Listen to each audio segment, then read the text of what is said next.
भरपूर संघटना आहे, पण आपल्या सर्वांना माहिती आहे की याच्यामध्ये एक संघटनाचं पण इकडं दुसरीचं तिकडं त्यासाठी समन्वय समिती असणं गरजेचं आहे. याचं कारण असं आहे की आपल्याला आता जे इलेक्शन झालं, आपल्या सैनिकाची एकी नसल्यामुळं प्रत्येकाची मताची फूट झाली. त्याच्यामुळं आपल्याला सर्वांना एक सैनिक समन्वय समिती असणं गरजेचं आहे, जेणेकरून महाराष्ट्रामध्ये प्रत्येक जिल्ह्यावर सैनिक समितीचं कंट्रोल राहील आणि प्रत्येक जिल्ह्याचा प्रॉब्लेम एका ठिकाणी आहे आणि जेणेकरून एका ठिकाणी त्याचा विचार केला जाईल.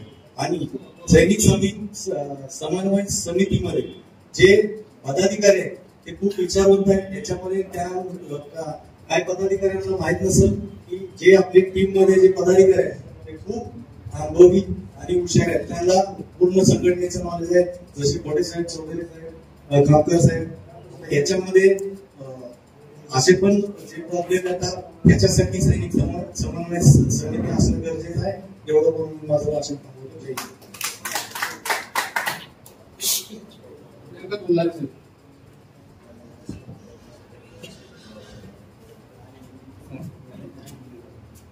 सर्वांना जय. मी मेजर निकंद उल्हारे, अध्यक्ष जयंत माजी सैनिक संघटना महाराष्ट्र राज्याची. तर आपली जी संघटना आहे हे आर्मी नेव्ही एअरफोर्स बद्दल बरोबर BSF, CRP, ITB, CISF, SSB अशा पॅरामिलिटरीसाठी राज्यभर कार्यरत आहेत. या संघटनेच्या माध्यमातून गेल्या कोविड काळामध्ये आपल्या संघटनेने अहमदनगर 32 पोलीस स्टेशन मध्ये 288 माजी सैनिकांची मोफत सेवा दिली.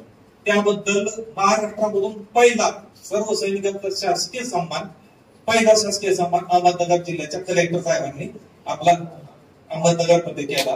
आणि त्यामध्ये 110 कोटी झेंडा हा आपल्या हस्ते फडकवला गेला 15 ऑगस्ट 2022 ला. तर या माध्यमातून आपण सैनिक समन्वय समिती स्थापन करतोय. या समितीमध्ये सर्व उच्च अधिकारी आहेत, एवढे वरिष्ठ विचारवंत लोक आहेत, सगळे आहेत. पण तसं सैनिक समिती स्थापन करताना सगळे समविचारी पाहिजे. प्रत्येकाचे प्रॉब्लेम असते. जोपर्यंत आपण एकत्र येत नाही ना तोपर्यंत आपल्याला कोणी न्याय देणार नाही. त्यासाठी आपल्याला कर्नाला एकत्र यावं लागणार आहे. त्याच्यामध्ये तुम्ही जात धर्म बघायचं. सैनिकांची कोणती जात नसते काय, सैनिक हा सैनिकच असतो आणि सैनिकांसाठी ना सैनिकाचं नातं हे रक्ताच्या पलीकडचं असतं. काय रक्ता भावात कधी जीव देणार नाही. पण सैनिक तुम्ही म्हणता याच्यासाठी या तयार हो, सैनिक लगेच तिथं आपल्यासाठी तयार होईल. त्यासाठी आपल्याला ती जी ट्रेनिंग मधली भूमिका घेतली ती सुद्धा आतापर्यंत तशीच ठेवावं अशी माझी इच्छा आहे. आणि इथं असे चौधरी साहेब झालं, खामकर साहेब, आलेकर साहेब झालं, कोटे साहेबांनी इतकं उत्कृष्ट आपले समीर खानोलकर साहेब या लोकांनी उत्कृष्ट नेतृत्व केलेलं आहे. हे नेतृत्व असं सरळ रूपात पुढे चालत ठेवा. सगळ्यांनी त्यांना मदत करा, हेल्प करा आणि आपल्या परीने जेवढं होईल तेवढं चांगलं कार्य करायचं. आमच्या नगरची नगर तुम्हाला सांगतो गोळगंगरचं आहे, पाथर्डी तालुक्याचं तो उत्तम कार्य आहे त्यांचं, नावाचं त्यांचं कार्य आहे त्यांचं. आणि त्यांचं आमचं छोटे साहेब उत्तम कार्य करतात, त्यांना सहकार्य द्या, पाठबळ द्या त्यांना. मी माझ्या वतीनं सगळ्या महाराष्ट्राच्या अर्धसैनिक बलाच्या वतीनं मी त्यांना सगळं सपोर्ट करतो. आजपर्यंत इतक्या नगर, पुणे, तुम्हाला सांगतो मुंबई पर्यंत आतापर्यंत जेवढ्या मिटिंग झाल्या सैनिकांच्या, प्रत्येक सैनिक मिटिंगला मी हजर असतो आणि आपलं सगळं सहकार्य द्यायचा प्रयत्न करतो. इथून पुढे मी होणार आहे मंगळवार कोणी दगड मारत नाही आहे, एवढं ध्यानात ठेवा. मधून वागताना कोणी दगड मारत नाही. तसे आपल्या जोपर्यंत संघटनेला कोणाचा सैनिक सुरक्षा कायदा निर्माण झाला पाहिजे. बरेचसे असे योगदान आपल्याकडे घ्यायचं. खामकर साहेब विचार होतं रोज येत वाचत जात त्यांना लोक टाळत येतात, नाही टाळून नका. आरेकर साहेब येतं हे चांगले विचार लिहित येतं, विचारले आपल्याला येतंय ते आपण सिद्ध करा. तर याच्यामध्ये सगळ्यांनी एकमेकांनी करा. एकटा मी म्हणून नाही चालत, तर सगळे म्हणून आपण जेव्हा एकजुटीने कार्य करू तेव्हा आपण सफल होणार आहे, पुढे जाणार आहे. यासाठी सगळ्यांनी सहकार्य करावं आणि एक कार्य करावं अशी मी शुभेच्छा देतो सगळ्यांना. आणि अंकुश कोटे साहेबांनी मला 2 मिनिटं बोलायची संधी दिली त्याबद्दल सगळ्यांचं आभार मानतो. धन्यवाद. जय हिंद.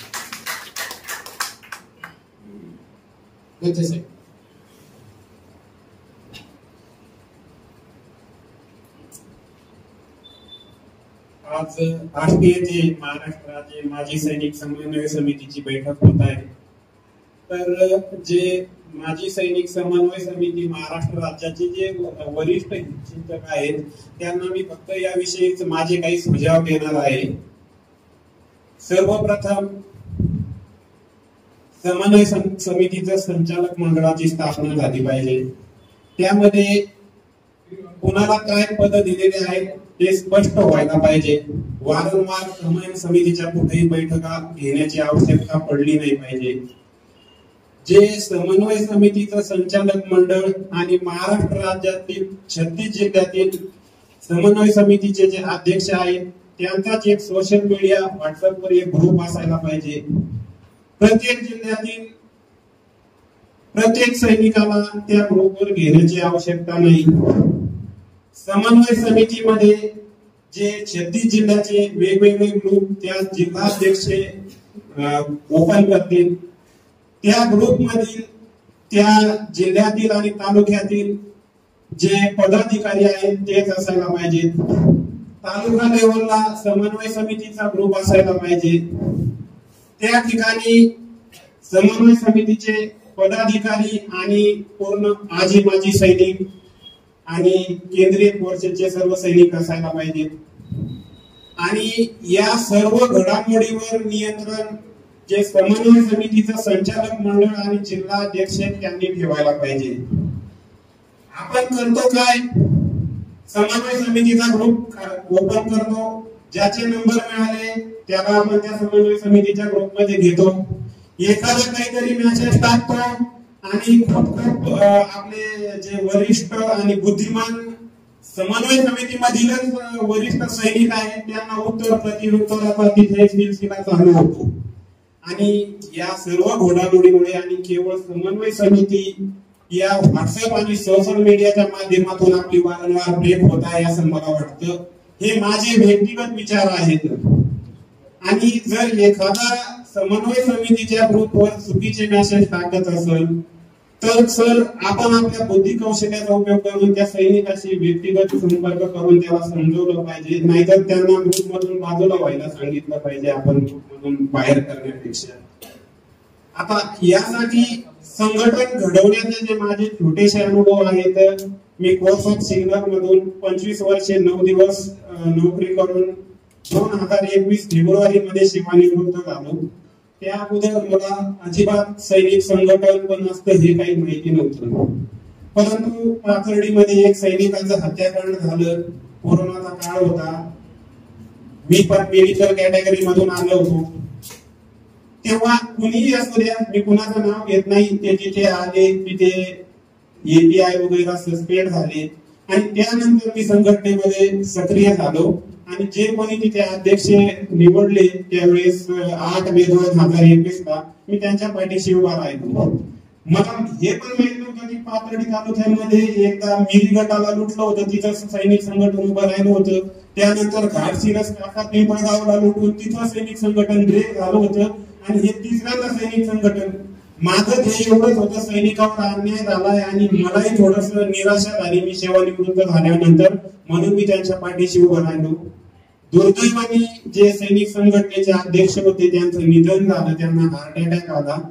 तर स्वीकार कोणी करायचं, मी नगरला राहतो तर मी स्वीकारतो.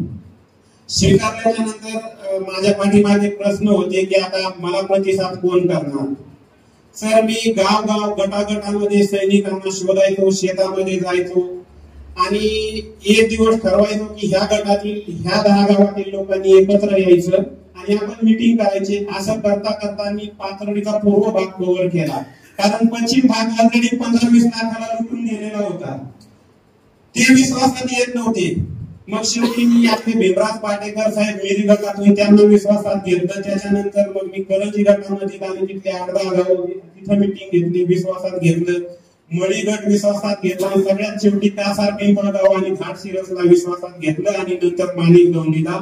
आज पाथर्डीतील सर्व सैनिक या माजी सैनिक संघटनेच्या पाठीशी एकनिष्ठ आहेत, माझ्या पाठीशी एकनिष्ठ आहेत आणि मला त्याचा सार्थ दिला नाही. त्यानंतर झालं काय, मला नगरमध्ये शिवाय द्यायला चालू केल्या. कुणाचे कोणी पित्तू असते ना, कारण मी तुमचं संपवलं ना अस्तित्व पाथर्डी तालुक्यात. माझा तालुका आहे, मी काय मागण्या भरलेल्या आहेत का. मी करतो ना माझ्या तालुक्यामध्ये काय करायचंय तर नगरमध्ये सुरू केलं. मी त्यांना शह देण्यासाठी नगरमध्ये सुरू केली संघटना. मी नगरमध्ये राहणारे पाथर्डीचे सैनिक त्यांना संघटित केलं. पाथर्डी नगर शहरामध्ये भरपूर संघटना आहेत. मी खरोखर सांगतो, मी खोटं सांगत नाही. मला शिव्या व्हॉट्सअप ग्रुपवर दिल्या, मी व्हॉट्सअप ग्रुपवर कोणाला उत्तर दिलं नाही आणि मी माझ्या कामातून उत्तर द्यायचं असं ठरवलं. आणि फक्त 100 सैनिक आहेत माझ्या पाठीमागे नगरमध्ये, पण 50 कुठेही बोलवले तर उपस्थित असतात आणि ज्याचे प्रॉब्लेम येतात ज्या कार्यालयातील असतील तिथे मी उपस्थित असतो. मी आता चौधर सरांना सांगितलं, सर मला नगरमध्ये करायचं नाही, परंतु मी या गोष्टीसाठी केलं. हे पूर्ण झालं सर आपल्या गाडीमध्ये. मला असं वाटतं उल्हारे साहेबांनी नगरमध्ये करावं, मस्के साहेबांनी नगरमध्ये काम करावं. मी देतो तुम्हाला सैनिकाचे काम, मी तुमच्या पाठीमागे येतो, परंतु सैनिकाच्या समस्या सोडवा. महत्वाचा मुद्दा हा आहे, पदाचा काही विषय नाहीये. तर समन्वय समितीचं स्वरूप असं असायला पाहिजे. वादविवाद सोशल मीडियावर थांबायला पाहिजेत. सॉरी सर, थोडं जास्त बोललो, माफ करा खोटे साहेब. आणि तुम्ही या समन्वय समितीच्या बैठकीचं आयोजन केलं, तुमचं आणि सर्व बीड जिल्ह्याच्या टीमचं संचालक मंडळाचं मी अभिवादन करतो, धन्यवाद मानतो.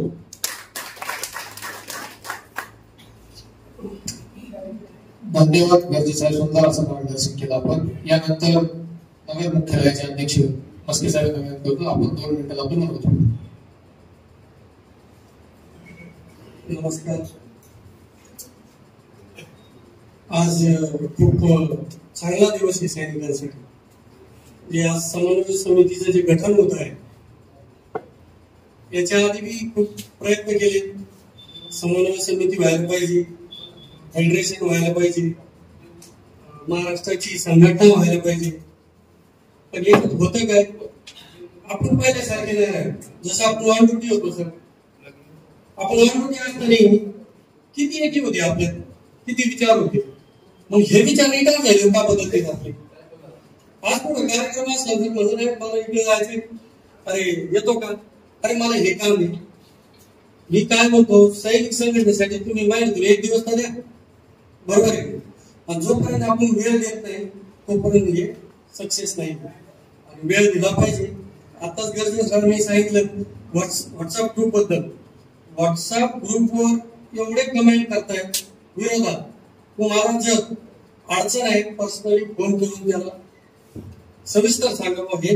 कारण त्याच्यावर बघणारे खूप सैनिक आहेत आणि ते सैनिक 4 जणांना सांगणार आहेत. हा वेगळा मेसेज जातो. आणि दुसरं असं की आता समन्वय समितीचं गठन झाल्यानंतर म्हणजे मी माझं रिक्वेस्ट करतो, म्हणजे आदेश नाही देत सर, की जे संचालक मंडळ होईल त्यांचा एकच ग्रुप ऍडमिन असला पाहिजे. त्याच्यानंतर जिल्ह्याची जी समिती राहील त्याला सुद्धा एक ग्रुप ऍडमिन पाहिजे. तालुक्याची काय होतं, आपण 4-5 ग्रुप ऍडमिन करतो, कोकणाला ऍड करतो. मग हे आपल्यासारखे आहेत, आपल्यासाठी मी त्याच्यातच एक मग ते मला काहीतरी सुरू करायचं, मग ते अजून काहीतरी टाकायचं. मग हे काय होतं, हे भांडणाचं स्वरूप बनतं. आणि आपल्यात वाद झाले, बाहेरचे जे आहेत ना, जे आपण भाऊचे झेंडे घेऊन फिरतो, अरे तुम्ही आपला झेंडा एका झेंड्याखाली यायचं म्हणता तर आपला घेऊन फिरा ना. आपण काय एकत्र काढणार, आपण भाऊचे झेंडे घेऊन फिरतो, मग ते आपली माझ्या बघते, त्याच्यामुळे आपण एकत्र येणार. तर हे तुम्ही थोडा विचार करा. आपलं जास्त बोललं असतं तर मी सर्वांची माफी मागतो. आणि सर्वांनी आपले महाराष्ट्र राज्याचे अंकुश कोटे साहेब यांनी मला बोलायची संधी दिली. बोलायला बरंच काही आहे, बोलू बी शकतो, तिथं वेळ कमी आहे, पण थोडक्यात बोलायचा थोडा विचार करा. आणि समन्वय समितीला सगळ्यांनी सहकार्य करा. जरी सक्सेस झाले तर तुम्हाला सांगतो पुढच्या इलेक्शनला ते बोलून उपयोग नाही, हेच इलेक्शनला व्हायला पाहिजे होतं. याच्यात काय होतं, अंकुश साहेब उभे आहेत ना, मग त्याच्यावर कसं वोट घालायचे आपलेच होते ना, त्याच्यावर माझ्या शेजारी घालायला बोलूया माझ्याकडे नाही, कसं होईल. तुम्हाला काय तकलीफ आहे, आपली निवडून नाही येणार. म्हणजे आपणच आपल्याला मागे उडतो, तर आपल्याच माणसाने आपल्याला सहकार्य केलं पाहिजे. आणि जोपर्यंत तुम्ही जो झेंडा म्हणतो ना भाऊचा झेंडा सोडित नाही आणि आपला झेंडा बदलित नाही, तोपर्यंत आपण समन्वय समितीला आपण सक्सेस नाही. काय साहेब बरोबर आहे. मी एवढं बोलून माझे 2 शब्द संपवतो. जय हिंद, जय महाराष्ट्र, जय भारत, जय शिवराय. धन्यवाद मस्के साहेब. यानंतर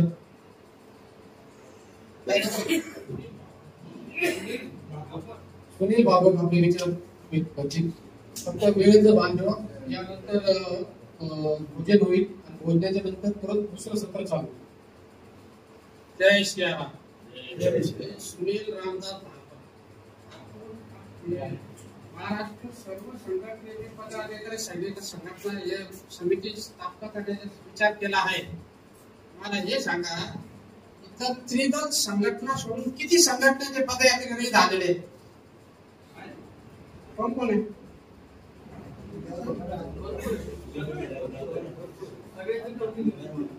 तसंच मी अखिल भारतीय पूर्व सैनिक सेवा परिषद एवढा मागचा प्रमुख आहे. बाकी किती सांगले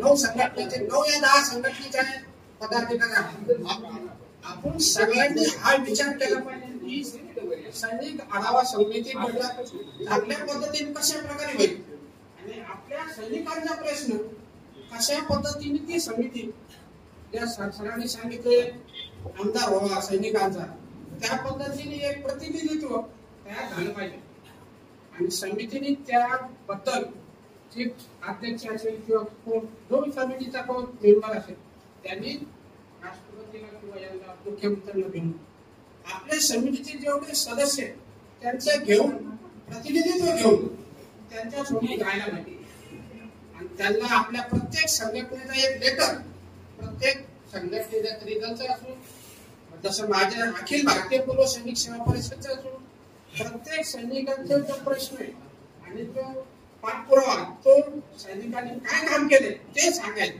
आता सगळ्यांचे प्रश्न सगळ्यांनी सांगितले मला हे झालं ते झालं ते झालं पण पुढे आपण सैनिकांकरता काय करू हा प्रत्येकाने विचार केला पाहिजे. आदतमध्ये समिती तुम्ही स्थापन करा चांगली गोष्ट आहे. समितीपासून प्रत्येक कार्यकर्त्याने आपला टाइम कमीत कमी 2-3-5 प्रत्येकाला कुटुंब आहे प्रत्येकाला मुलं बाळ आहे प्रत्येकाने आपला संसार पाहायला पाहिजे सगळ्यांनी वैयक्तिक जबाबदारी पण संघटनेच्या समितीमध्ये ज्यावेळेस तुम्हाला स्टाफ मिळत आहे त्याच्याकरता 1-2 तास तरी तुम्ही दिला पाहिजे. समितीने तुम्हाला सांगितलं या ठिकाणी मिटिंग आहे मी सगळ्यांची माझी ओळख आहे बाकी एक ओळख आहे माझी कोणाची ओळख नाही. मी संघटनेचा पुण्यातला कार्यकर्ता आहे. मी संघाचा प्रतिनिधित्व आहे RSSचा राष्ट्रीय स्वयंसेवक संघाचा 35 संयोजक दायित्व आहे. मी सामाजिक कार्य भरपूर केलंय ती सांगण्याची गोष्ट नाही. प्रत्येक संघटनेत प्रत्येक कार्यकर्ता काम करतो त्याच्यामुळे ते सांगून काय फायदा नाही. ज्यावेळेस तुम्ही समिती गठन कराल त्यावेळेस प्रत्येकाने प्रतिनिधित्व करून प्रतिनिधित्व जे आपले कार्यकर्ते आहेत त्यांना घेऊन राष्ट्रपतींना आपल्या संघटनेचं लेटर देऊन त्यांची मागणी केली पाहिजे. हा सांग जय हिंद जय